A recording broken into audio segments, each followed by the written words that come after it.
and good afternoon. For those of you that have joined us on a town hall before, you can probably do this introduction, but it's just as true and important today as every day. My name is Shelby. I'm a professional organizational development manager for Montana Nonprofit Association, and we believe, as always, that nonprofits are vital for our communities, our towns, our families, our individuals, our lakes, our streams, our mountains, our economy, our schools, and our health. And we believe that always for the last 20 years, but particularly now we recognize that there's even more on your shoulders that you're carrying for our state and our communities and our families. And because of that, in addition to the advocacy and policy work we do for you on a local and national level, and the benefits and services that we provide to our members, along with the training and education, we are trying to create spaces and tools to help you as organizations and communities rapidly respond to COVID-19 and what's in front of you right now. Over the past month or so, we've developed a series of town halls that have done everything from help you ground yourself and your team, help you interpret federal relief packages as they're coming through, whether that's been the EIDL or PPP loans, and help set up health and safety protocols so that you can continue delivering your services and serving your folks in the safest way possible. A lot of that has been just-in-time resources that are developed for your needs right now to make sure you can keep the lights on. Over the next month, we're going to be developing some resources and have been developing some resources that are really geared towards what can you be doing to start looking at your next steps as an organization and what the new normal will look like. So it's a little bit of a shift from our typical town hall, but that being said, the format is the same. We'll share some tools, we'll talk through them a little bit. Hopefully you got what I sent earlier. If you were already registered, if you weren't, go ahead and let us know in the chat and we'll see if we can get you a copy of the toolkit. Feel free to ask questions in through the chat function or raise your hand, whatever works best for you. If you can't see or hear at any time, let us know and send us an email and we'll see if we can get you back on. So with that, I'll say that Adam Jesperson, our Director of Innovation, and I will be giving it a start. Adam, you want to say hi and add anything? Hi, everyone. Welcome back. We're glad you're here, and we hope that today's session is going to add some new value and get you focused on a new path moving forward. Perfect. So, as we kind of just talked through, we're going to touch really quickly just on the reopening announcement that happened yesterday afternoon, and we just wanted to make a note of it. And I know it's a question or an announcement that caused a lot more questions than it might have answers, and so know that we're on it, we're tracking it, and we'll try to provide resources as we have them as well. So after that quick touch-in, we're going to start talking about how do we begin building the new normal and what we've been thinking about in terms of resources that are going to be helpful for you. We'll walk through the toolkit that we've been creating and that I just sent out, and provide some concrete examples and kind of talk through that. It's a tool developed for you, so we want it to be as useful as it can. And then we'll finish with talking a little bit about what's next in this stage, and talk about some scenario modeling. So really quickly, before we jump fully in, the governor has announced a reopening plan as of yesterday afternoon.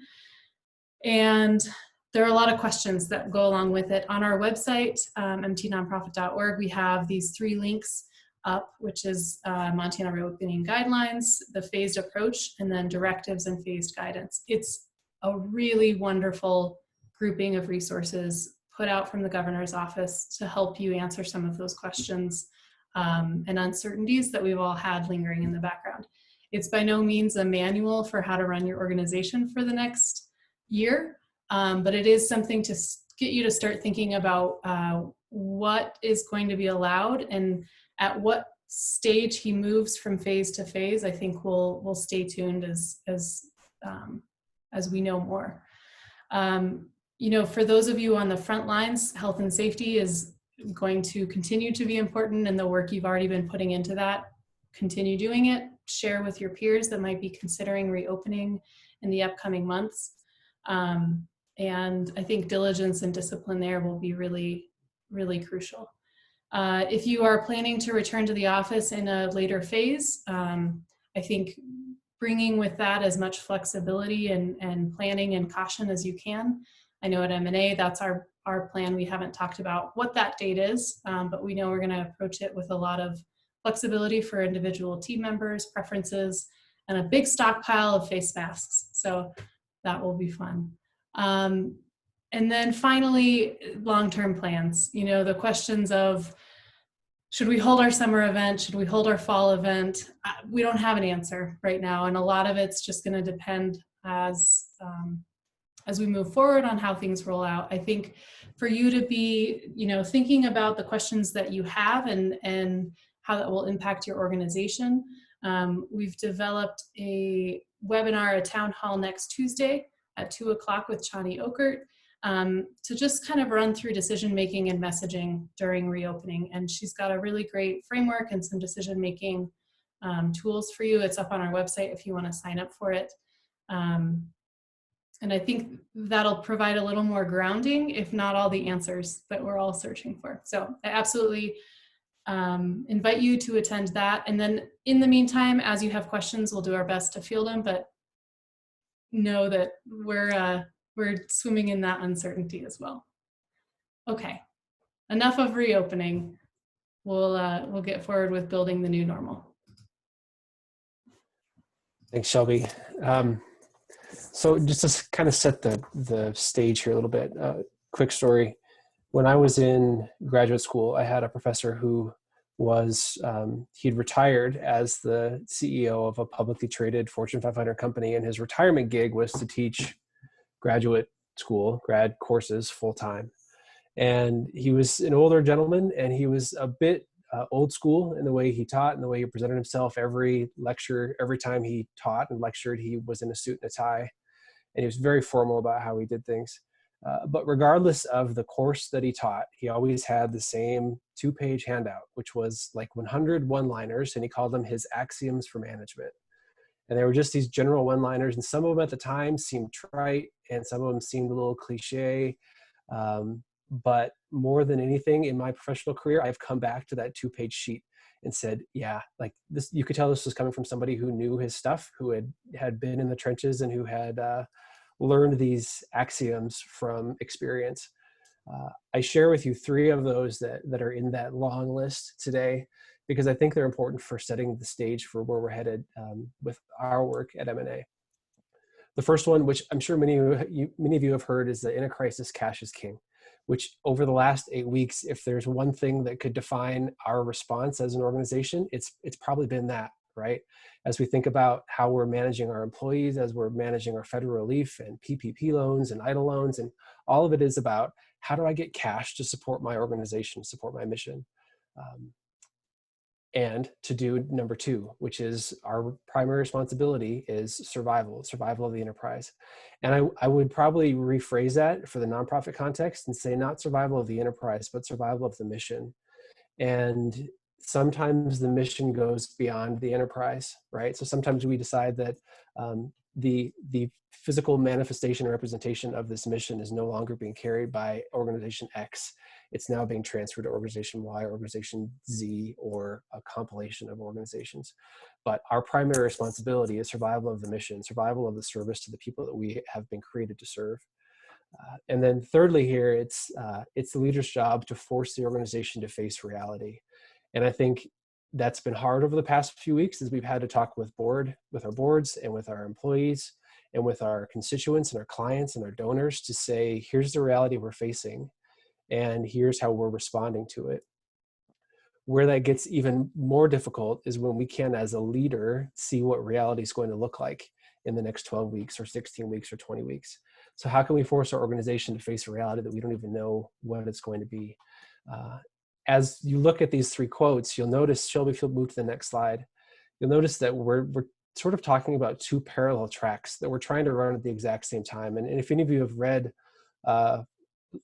M&A's executive director, Liz Moore, she put out a blog a couple weeks ago about this situation being simultaneously running a sprint and running a marathon, where we've got a sprint to act now and manage in crisis and keep things moving, but we're also trying to plan for the future and prepare for a marathon that may last for the indefinite future. These are two parallel tracks that require different responses. And over the past 8 weeks or so, I'm losing track of dates, to be honest, we've been in this crisis management act now mode where we're trying to protect our mission, protect the enterprise, protect our clients, protect those that we serve, protect our employees, protect cash, adjust our operations and survive. We've been in that mode. And we will probably continue to be in that mode to some extent moving forward, but the bandwidth that takes with our time is starting to diminish a little bit for some of us. If you have not really dialed into the where am I right now, what do I need to continue moving forward and keep my mission relevant and sustainable, please check out the resources that we at M&A have been putting out over the past few weeks. Please look at our cash flow template. Please look at our webinars. Please look at the resources that we have curated to help you respond to the in the now situation. We're starting to find that there's more bandwidth and more opportunity for us to focus on the future, though, which is looking out as far as we're able to look and seeing what are the possibilities of different realities. What are our assumptions about what the future is going to look like? How should we start to move and adapt our organization, whether slowly or quickly, to confront those realities and be relevant and be sustainable?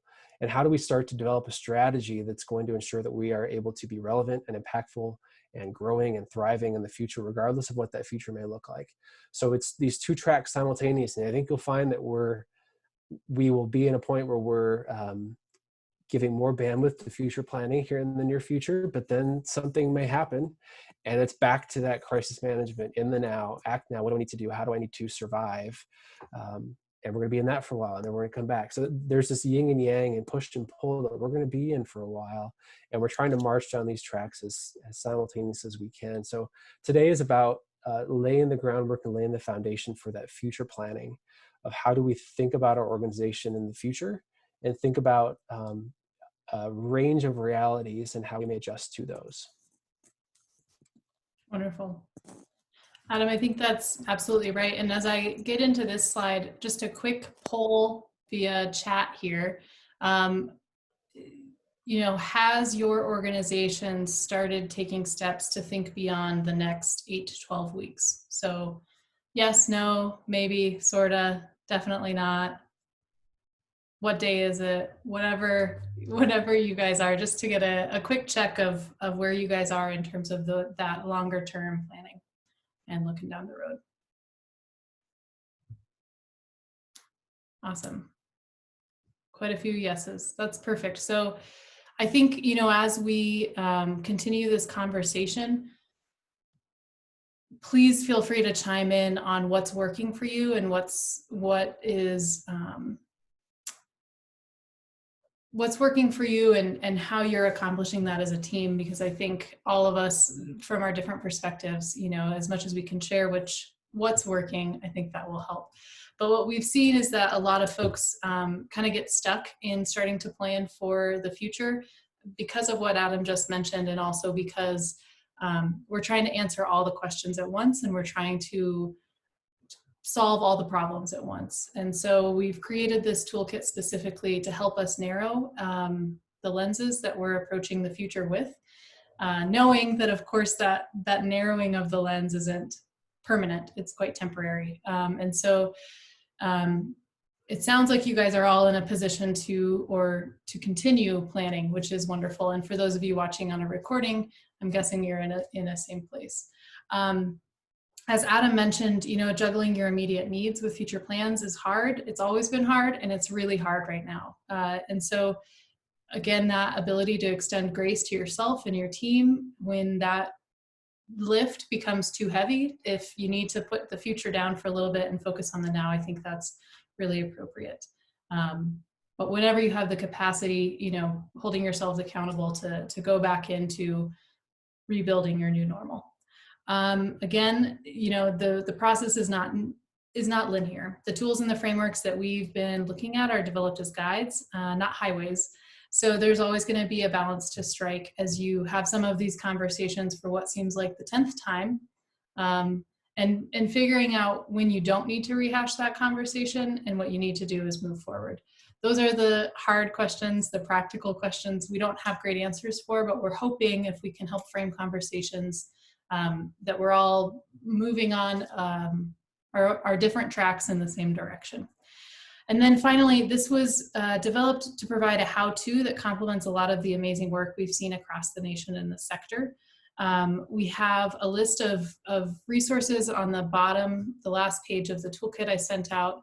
And I'm just going to note a couple right now.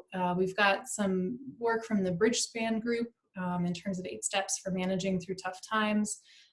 Mission Money Matrix from the Nonprofit Sustainability authors on that website has been really helpful, and it has been helpful before COVID. I think it's a great resource. Nonprofits and Social Enterprises, a presentation put together by Scale Collaborative, talks through some of these different response strategies as well. And then Tough Times Call for Tough Action, a decision framework for nonprofit leaders and boards by Sea Change, that was put out a couple of weeks ago, and it's just like those other resources, a great read. So know that our process today is informed by a lot of research and a lot of great minds. And what we wanted to do is to sort of condense some of that and make it really approachable for you guys to use as leaders in the sector.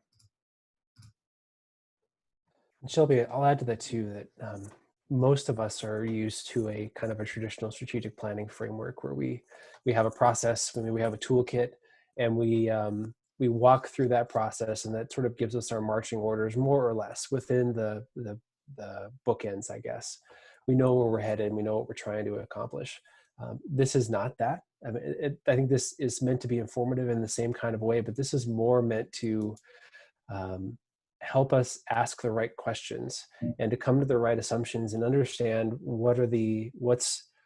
as we're making a decision, what are the assumptions that underlie that decision? And are those assumptions still sound moving forward? So if something changes, if the floor shifts beneath you, what assumptions did you have that led to the decision you were going to make, and how have those assumptions now changed? And therefore, how do you need to change your decision making? So it's more of an iterative process. It's not linear, as Shelby mentioned. It's not something that you can just develop, put the bow on it, and then put it on the shelf and march by it. It's meant to be something that you can continue to come back to and say, okay, what's changed, and how does that change our context and our process for moving forward? Absolutely. So if you have the toolkit, feel free to open it up and kind of move through it as we do. Just a really quick intro. We've really talked about this, raise your hands, what it isn't. It's not a formulaic guide for you. It doesn't have all the answers. It's not an operational guide for your programming. We're not content experts in what you do, you are. But what it is just an opportunity to begin framing your position and response, and a launching point for what we think are going to be more productive conversations for you to be having with your team and board. We have a couple of goals in this, and the large overarching goal is to really set you up to do some of the nuts and bolts planning over the next couple of weeks. And this is the way we're going to get us all to start doing that work. So we're going to start by identifying some possible scenarios, and these time limits are not for today's conversation. They're kind of recommended times for you to take these conversations back to your team. So we're going to kind of do the broad overview this afternoon, and then if you can find some time to work with your team on this, I think that's a great plan, and keeping it in those timeframes makes it so you don't get too far down the rabbit hole of, future envisioning and anxiety. So we're going to spend some time walking through possible scenarios, and then specifically those impacts on your organizations. We're going to help identify your current state or your current response strategy to see where you are right now and how that might frame your response as you move forward. And then what you can do to start beginning your new normal. I think, something to think about is, as you launch this toolkit and you bring it into some conversations with your leadership team, with your staff, with your board, one is that, like any strategic planning, no good planning happens in a room with one person alone, right? We're big advocates for team discussions and team conversations. And depending on your organization, maybe that's the whole team, or maybe it's a couple of different groups of folks. That being said, if you have a facilitation strategy or philosophy that you like, bring that into these conversations. I think we see across the sector that days are unpredictable and anxiety can be spiked or dropped, or people are really moving through a lot of emotions very quickly. And so a really high attention to how you're approaching these conversations and bringing in some great facilitation strategies will definitely help those conversations be a little more productive with your staff. So just a footnote there, I guess. So let's start with identifying some future possibilities. I think we tend to get lost in being pretty uncertain about what the future holds. And one of the, Adam, I believe this was from a design or a co-creative design course, looking at, one of a good way to prepare for a future or for the unknown is to identify some of those extreme circumstances and how those extremes might impact your organization. So if you can think through how each extreme impacts your organization and then anticipate that the reality in the future is somewhere in the middle, you've kind of created some contingencies on both sides of that, if that makes sense. And then over the next couple of weeks, we'll have some tools that will actually help prepare your budget for those contingencies as well. But this is sort of wrapping your mind around it. So we have, I think, 4 or 5 on the toolkit, and these are a couple of them. But let's maybe just take a minute and walk through them, think about it for your organization, get those wheels turning, and if there's anything top of mind, feel free to chat it in or raise your hand and join in the conversation. So the first one is, what's the impact to the economy? What's going to happen? Is this a blip and we're going to return, or is this a crash and we're going to have a lot of long-term lasting impacts that are hard to predict? So on the one hand, and Adam, maybe you can help me kind of walk through either for M&A or for a, nonprofit XYZ. Yep. Yeah, and Shelby, maybe before that, if I could step back just one half step. This exercise, I think, is helpful. If you work with your team and you just say, okay, let's envision the future and try to react to it, you're going to have your team come to so many different places, and you're going to end up arguing about different assumptions of what you think the future is going to hold. Instead of having that conversation, if you can just grab sort of 2 extremes, and you have the ability to decide how extreme you want to make your extremes. Like on the one hand, you could say, well, we're headed for the literal apocalypse, or we're headed for literal utopia. You could set those extremes wherever you want to set them. Let's be realistic and let's be within the bounds of what we think impacts our organization. But let's look at 2 sort of poles and plan for those. So if that happens, what does that mean for our organization? How does it impact our economy? And therefore, how does that impact us on either side of those poles? Knowing that the reality is not going to be either of those poles, it's probably going to be somewhere in the middle. But if we're prepared for more of the extreme situations, we're going to be prepared for everything that's in between those. So instead of using our time and our energy to argue about future state and exactly what's going to happen and how exactly we should react to it, let's just sort of set up a couple different scenarios based off of extremes, knowing that we're going to catch reality somewhere between those. Adam, that's a great point. And I think, in terms of facilitating or steering that conversation, it becomes a yes and, or a, okay, so now what? Instead of arguing about the specifics of, nope, I read a Forbes article, the economy is going to be fine, or nope, I read a Vox article and we're all going to work in our offices again. Whatever that is, it becomes, okay, great. If that happens, how does that impact our organization? So just like you're saying, that shifts the conversation from from something that's this to something where you can just kind of get a whiteboard and, well, we don't have whiteboards anymore. That's funny. Get a piece of paper, get a Google Doc, whatever that looks like, get an email chain, and you can say, okay, if that's the case, how does that impact our organization? And that might be impacts to your operations. It might be impacts to your mission or the communities that you serve. It might be impacts to your supply chains. Might be impacts to your funding. So thinking about that as a team, I think is, as Adam mentioned, just a really nice way to frame that conversation and redirect the conversation we keep wanting to have, which is the crystal ball conversation. Instead, you can frame it in what you know, which is your organization. All right, I think we'll move along. Any questions on that? Or other ideas of scenarios that might be useful for nonprofits to consider in relation to the extremes? And we have outlined in the toolkit 4 different variables and conditions that are greatly impacted right now: economic conditions, public health conditions, travel restrictions. You do not have to use those. The same framework applies regardless of the conditions that you decide to look at. So, and also the extremes, we also put in there some examples of what the extremes could be. Everything in there is subject to change. The important thing is the way in which you facilitate the conversation.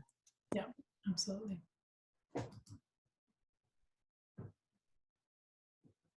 So yeah, so once you've done that first part, then it's less about the future and more about where you are now. Yep. So after you've outlined some of those conditions and what those impacts are to your organization, that should start to give you some, if you don't already have it, should start to give you some clues to what really drives your mission and your ability to meet your mission. And we've defined those here as need and your capacity to meet that need. So we all exist for some purpose, to serve something or someone or some community. What drives whether or not that need is increased or decreased or stays the same? For some of us, if you're in human service, your need right now may be through the roof. If you're trying to provide food or shelter or mental health services or childcare services, whatever that might be, your need might be greatly increased because of the economic conditions that we live in. If you're an arts organization, or if you're a theater or a dance organization, your need is going to be different depending on different drivers. So it's important for you to think through what are the 2 or 3 things that really drive whether our organization has greater need or lesser need. And then secondly, what drives our capacity to meet that need, our ability to meet that need. So it could be funding, but don't just say, well, funding. What are the specific funding sources? Is it public funding? Is it foundation funding? Is it individual fundraising? If you're reliant wholly on individual fundraising right now, then that's going to have a much different impact on you than if you are funded by a federal grant, which has been paid through the end of 2021, right? So it's not just, do we have the funding to meet that need, but what are those specific funding sources? Is your capacity driven by your ability to staff, and you have a hard time staffing because you don't have funding right now, or you don't have the ability to gather and meet and actually meet your clients face to face, or maybe your service is wholly predicated upon an in-person service that you can't provide right now. So think through those 2 or 3 things in both of these areas. What drives our need and what drives our capacity and ability to meet that need? There are probably more than 2 or 3 things that drive your need and your capacity. Let's try to focus on those major drivers, those largest items. Let's focus on the big rocks first, and find those 2 or 3 things, that drive your need and that drive your capacity to meet that need. Absolutely. I think that's such a nice way of saying it, Adam. We're going to come up with a list of 15 or 10 things that influence both. And as a team, if you can narrow that to the top priorities or the underlying factors, I think that's going to save you a lot of time from fighting windmills in the meantime. So questions, starting on page 4 of the toolkit, we have questions 1 through 6. that are developed to help you start answering these questions. So there's a little bit of time to kind of brainstorm as a group in terms of the immediate needs. There's a place yourself in one of these multiple choice options. And then there's a clarify your priorities. So as a team, I encourage you to go through those steps 1 through 6 and just kind of see where you land, both in the questions and in your priorities. Of course, we've been noticing this. I think we already knew it. On surveys, if you give the option to Montanans to say other, let me explain my special situation, we will take it every time.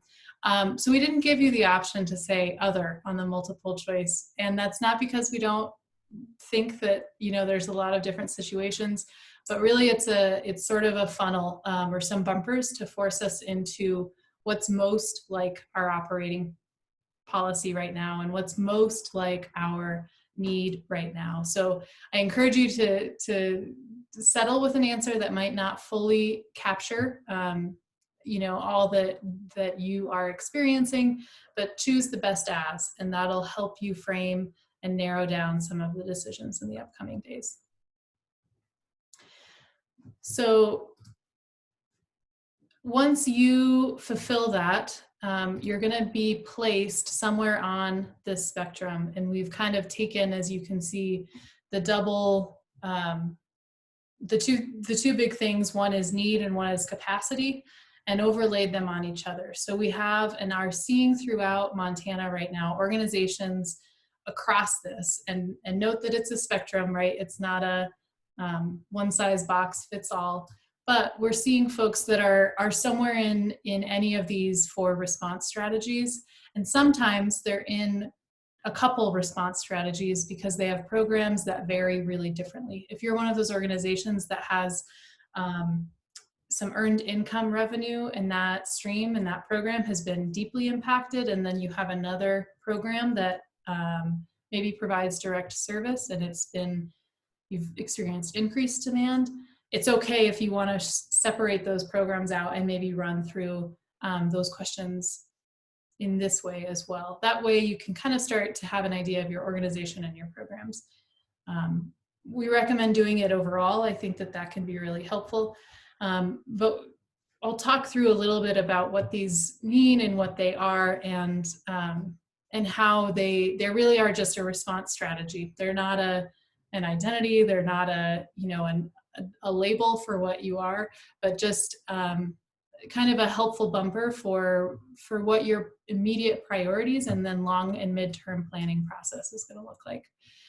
So up here in the top left, we have collaborators, and they're operating in response to increased need without a corresponding influx of resources or capacity. So they might be a supporting organization that it's in direct service or finding ways to partner with mission parallel organizations. They might be capacity builders by nature or finding ways to help their community craft a response to most pressing needs.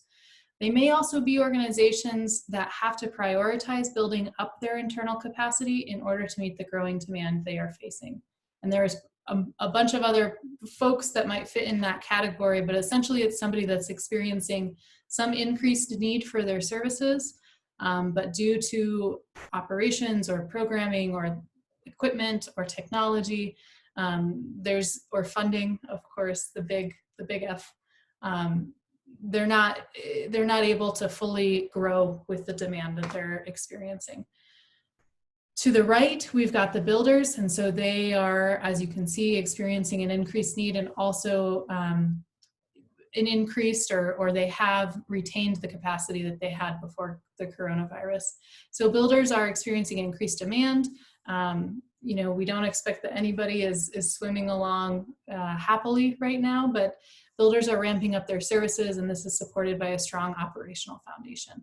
Many, though not all, builders may be in direct service subsectors, providing immediate relief to those who need it most. So if you're a builder, you're experiencing a lot of demand and you are keeping pace with it for the most part. Again, that might be a program or it might be your whole organization. Over here we have hibernators. Hibernators are intentionally or by circumstance operating at the lowest possible level. Lowest doesn't mean worst, it just means really focusing on the core, right? It's like a lot of the programs we usually plan on doing, we can't do right now. We've got restrictions on travel, on group size, and we're not able to plan them out with enough runway. And so we are going to do what we need to do to survive and keep our staff on and build our organization or take care of our organization. And this might be due to a lack of funding, support, operational capacity, or again, those restrictions. They may have decided intentionally to hunker down, or they might have been forced there. Either way, programming and operations are at a reduced level. If you're a hibernator, there's some specific and important questions to be asking yourself. And I think a lot of us as nonprofit leaders in Montana are hard pressed to identify ourselves as hibernators at anything, right? And so I think talking with your team, and if you think you might be in that phase, or if you think that might be a solid or smart approach for you to take, that might be something to consider, even though it doesn't feel good. But think about bears, right? They feel good when they hibernate. Afterwards, they're great. They love it. Okay, and then we have the operator. So the operator has a little more capacity, but some decreased need. I would say operators are the status quo. They're continuing with business mostly as normal. They've made adjustments to program delivery that we've all had to make, but they're in sync with their operational capacities. So they've had some bumps in the road, but they've smoothed them out over the last month or so. And demand in their service may not have notably increased or decreased, but they're able to deliver on their mission with the modifications that they need to take.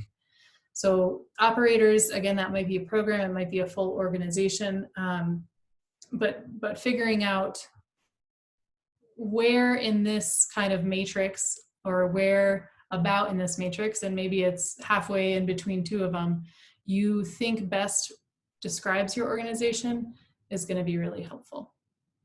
And Shelby, I'll add too that this is identifying where you are in this matrix at a single point in time, based off of current conditions and based off of those drivers that we just talked about. So you may find that you're a hibernator or a collaborator today because you have less capacity to provide your mission, strictly because you're not allowed to leave your house. And as soon as that condition's lifted, you're able to move and provide and meet the need. You have significantly more capacity to get out there and meet the need for which you've created your organization.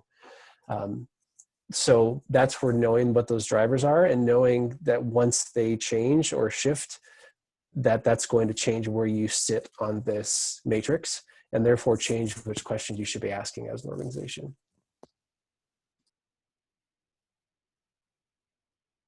Absolutely, that's a great point.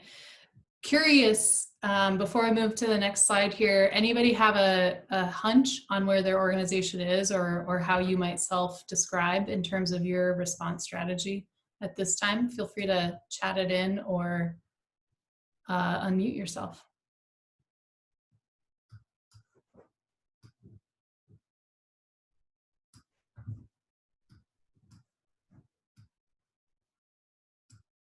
All of the above.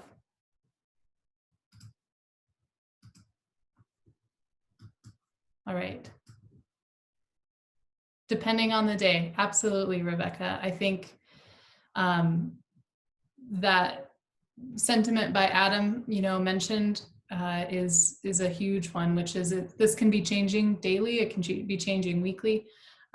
Finding your most average, right? Your where you are on the average week or day will be really helpful in kind of guiding your conversations. And if you can kind of own that response strategy, that will help you move forward and into the next phase. We're going to talk a little bit about how to set some future goals based on where you are.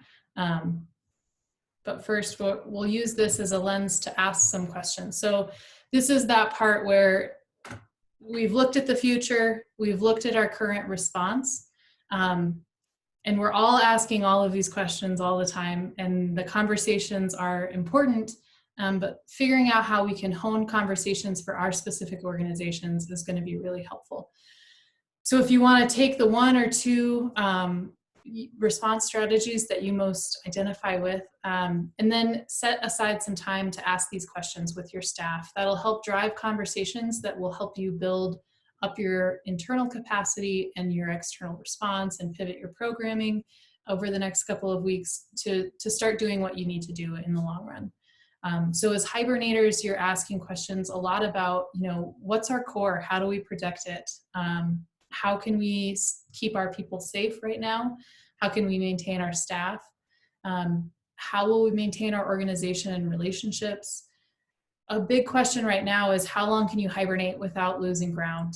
How long can you be underground, and what can you be doing to stay in touch with your donors, with your volunteers, with your community members, with your supporters, with your staff?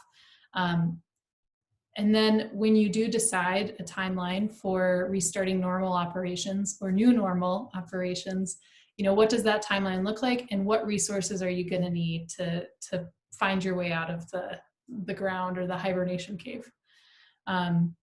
Collaborators, if they can start focusing on some more external, what are the highest needs in your community? Who in the community have you worked with before?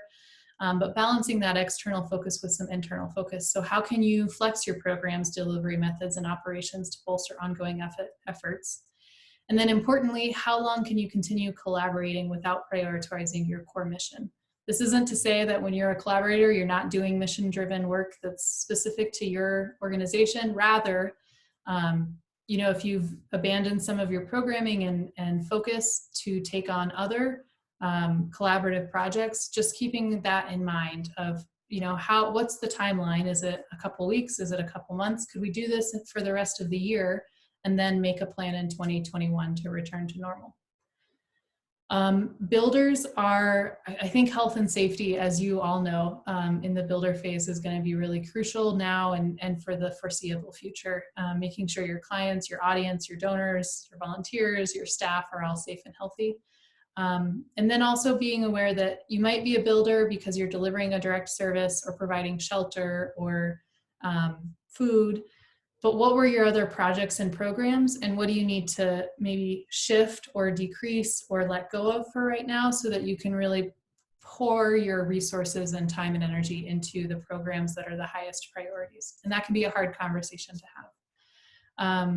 What additional funding or resources do we need to continue operating a high level? How long can you sustain, building your operations, and what does that track look like for you? And then what plans, if any, do we need to make to return to normal operations? My hunch is if you're in that building phase, you're learning a lot about what it means to kick it into high capacity, and taking some time to think about how that will also influence your return to normal if and when that happens, I think is a good thought exercise. And then finally, we've got our operators. So status quo, how are you doing this safely? Are there any shifts or pivots that you need to make? How do we make mid to long-term decisions on events, return to work and gathering, the question on everyone's minds, and how can you sustain your current operations in a changing landscape? So if you feel good now, running those budget and cash flow projections for the longer term and making sure that your situation is sustainable beyond the next 8 to 12 weeks and you can continue operating the way you want to. Anything to add on that, Adam? So Shelby, if you could go back to the last slide just for a second. Yeah, if you could go back to the last slide just for a second. I think as I think about, maybe to give an example, when I think about M&A over the last 8 weeks, I think because there has been an increased need for us to step into that space of providing technical assistance on these niche issues as they're coming up, and rapid response for the sector and advocacy and all of that, we've kind of gone from that operator phase up into builder phase, where there are some things that we have decided to stop doing. A, because we couldn't do it anymore. Operationally, we just couldn't do it. But B, also because we didn't have the bandwidth to do it, and it wasn't the highest priority for what our clients, you as members, needed. So we moved into that builder phase, and we made some conscious decisions to stop doing some certain things. But we've also realized and identified that there are needs out there that we have not been able to fill, like federal relief stuff. I couldn't spell SBA a couple weeks ago, and now we're experts in it. We've learned how to adapt and sort of bone up and learn more about what our sector needs to and what our clients need. We've also had to reach out and find some of those experts who exist outside of the four walls of M&A. So we've been in that collaborator phase and saying, who can help us provide this body of knowledge and provide this resource and provide this service to the sector. So you can see how it kind of flexes and flows as you move through it. And I think we've definitely gone from that operator phase to builder phase, but also realizing that there are some things that we cannot do just as our own builder, and we've got to reach out and find some other resources and collaborate. So it's more fluid than just saying we're here in this box and that's it. Is my main point. But Adam, I would really like to have a clear answer on this and a clear path forward. Why you got to make it complicated? Just kidding. Yeah, but absolutely right. We're going to be shifting back and forth, and finding time for the right conversations can feel hard right now. But I think prioritizing that with what you're experiencing day to day or week to week can really help frame your response and keep your staff on the same track and engaged as they cycle through as well. So returning to that conversation weekly or daily, or kind of running through where are you and what are the biggest drivers impacting you? You know, if there were some big drivers last week that were affecting your capacity, look at them this week and say, do these still hold true? Are we still lacking personal protective equipment? Are we still lacking access to the virtual technology that we need? Are we still lacking a clear way to communicate with our staff as they're working remotely? If you figured out or solved one of those problems, that's great, right? You can bump it off the list and start looking at something else. So cycle back and forth through that. At the same time, or after you've gotten a handle on that, I think having some time carved out to have a conversation about what the future looks like and what your better future looks like is a great exercise. So on page 8 of the toolkit, there's a couple questions that are just asking, you know, what do you want the future to look like for those you serve, and what do you want the future to look like for your organization? I think devoting a little bit of time to that future think is really crucial and important, and I think it can help inform not just the actions you take in the immediate future, but also long term, and what decisions you as an organization might be making down the road. This whole process, and after you ask those questions and find what some of those drivers are in both your current needs and immediate needs, and in your future capacity and future needs, this whole process will sort of iterate on itself over and over. And if we're looking at getting back to this new normal of a circle of mission impact and being able to measure that and see that it lasts or matches what we were able to do in the past, you know, there are these levels, and at the core is those internal priorities, or those internal capacities is another way of framing it. So those 3 things that you decided, this is important and this is what we need to be looking at right now, continuing to cycle through those.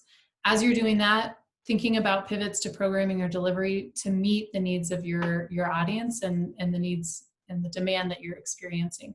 In a couple of weeks, we're going to walk through with Adam a really great town hall on experimenting in easy and creative and collaborative ways with your teams to find new solutions to problems that are all very new for us right now, and also some of the problems you may have had and are in the process of solving before coronavirus hit.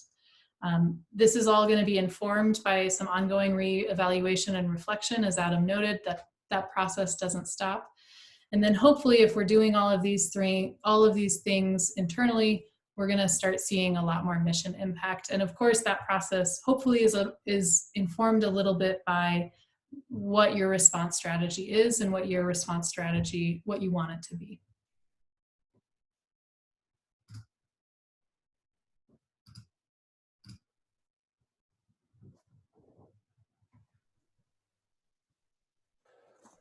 So we hope that this toolkit is a great sort of grounding for you to work with your teams, work with your board, work with a leadership group, whoever that might be, whoever you can reach out to pull together some parameters and some assumptions and to make some decisions around the future operating environment in which you're going to exist.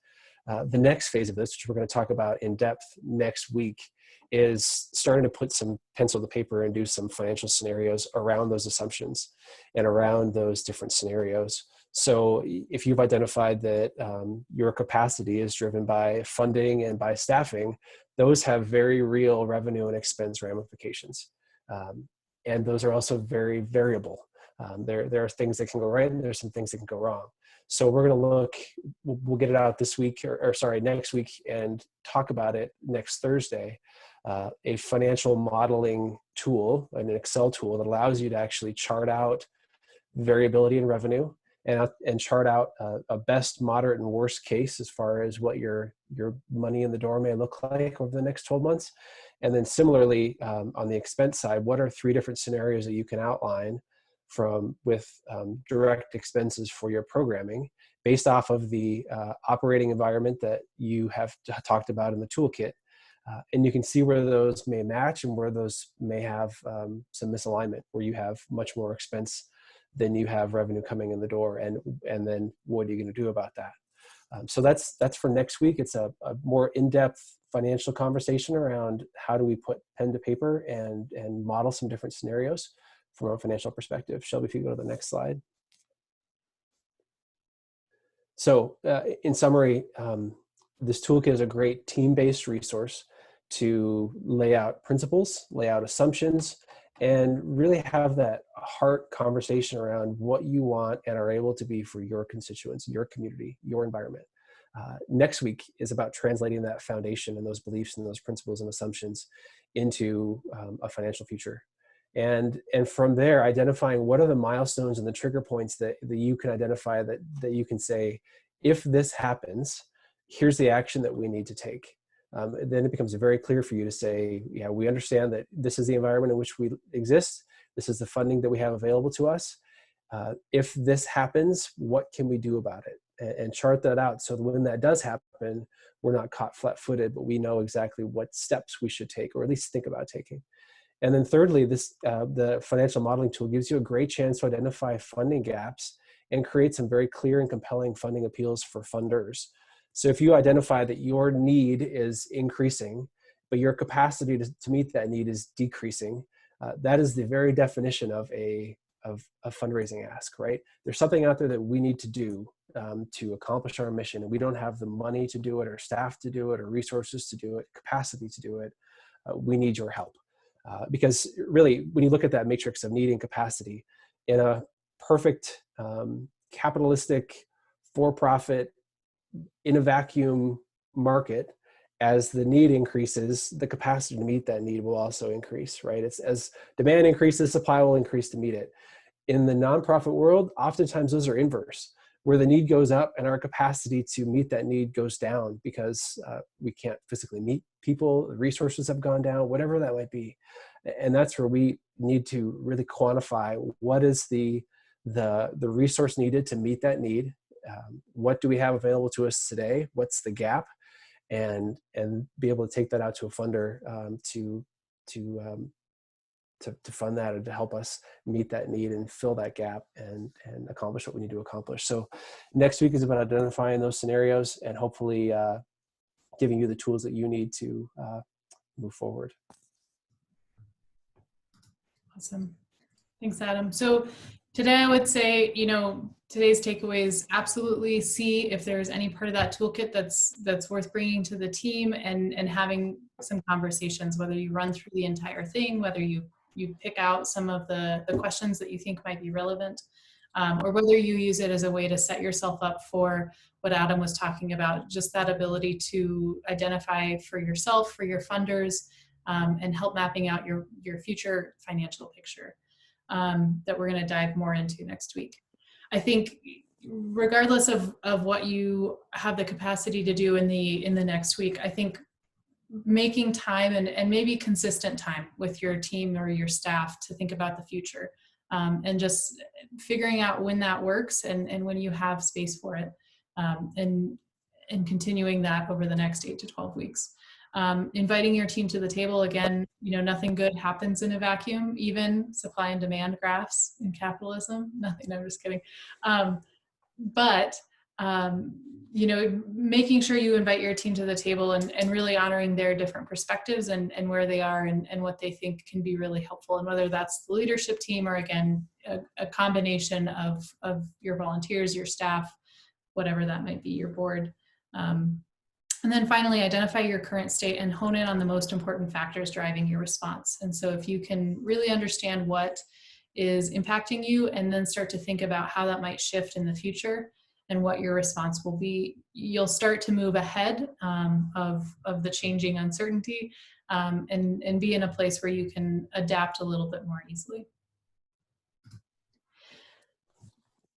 I think that's kind of what we have for you today. I'd be really open to hear if you have any questions that you've been struggling with as a team, or any processes and solutions you've found as you try to do these parallel tracks at the same time, or any questions you have about the toolkit, about financial planning or scenario modeling that we're going to get into more next week, or anything else that's top of mind.